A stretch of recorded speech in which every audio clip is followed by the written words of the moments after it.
Hey, what's up guys? Welcome to this video. I want to be doing a short review on my Mamiya RB67. I've had this camera for about 2 years and it was my first medium format camera.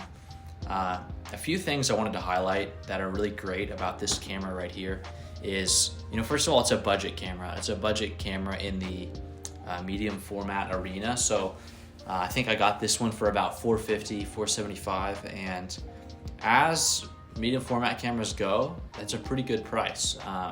You'll see stuff like the Mamiya 7 can be way more expensive, and you can spend tons of money on a medium format camera.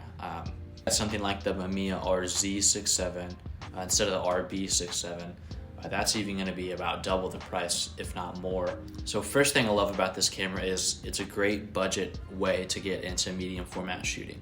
Second thing I love about this camera specifically is there's some really great lenses available, some really great glass available for this camera. Right here I've actually got, you can't see it, but I've got the 90mm Mamiya 3.8.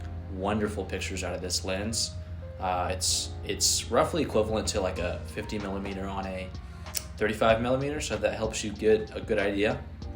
Third thing I love about this camera is it is all mechanical, so you really have no need of a battery on this camera. It's just gonna work all the time. And another thing about being all mechanical is if you plan to have it for a long time, you're gonna be able to get it repaired more easily than like RZ67, since that's got some electronics in it. So that's something that's, I think, a huge plus to this camera, is it's gonna stand up over time, since it's an all mechanical camera. It's also all metal, so that's pretty great about it, except for, I'm going to talk about this later a little bit more, but it's a super heavy camera. It is insanely heavy. And then the fourth thing that I love about this camera is it's modular. So say you don't like the waist level viewfinder, you can take that off, and you can put an eye level viewfinder. I don't own one, so I can't show you right now, but you can put an eye level viewfinder on there. The film back comes off like so, and actually one thing that's really cool about this is I have film in this back. So maybe you're out for a shoot and you have multiple backs. You can have some Ilford HP5 like I have right now in here, and maybe some Portra 400 and another film back. So you can get different shots at the same time in the middle of rolls. So I think that's super cool. You can also get, this is a 6x7 camera naturally, so that's what this film back is, but they make 6x4.5 film backs as well, and 6x6 backs.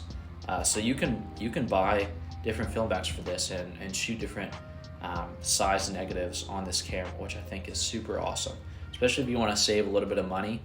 Get the 6x4.5 back on this, and I think you'll get 16 shots out of a roll instead of the 10 with 6x7. And of course the lens obviously comes off too. You can change out the lenses.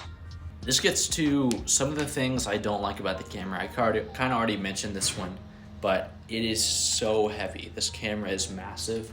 It's super clunky. It can be a little bit hard to focus while holding it handheld, just because it's so heavy.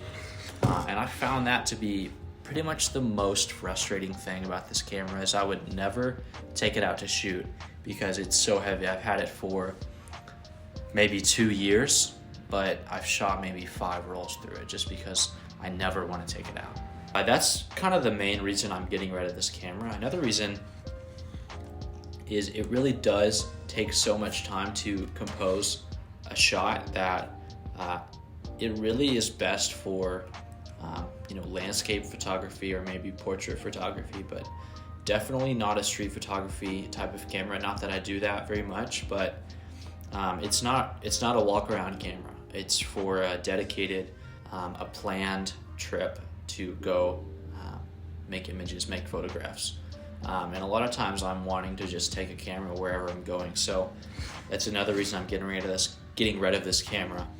If you're looking for a camera to take on trips and travel with, this is not the camera for you. It's it's a headache to take around, honestly, and that's why I'm getting rid of it. So with that said, I'm going to show you guys some images I've taken with it. Let me know what you think.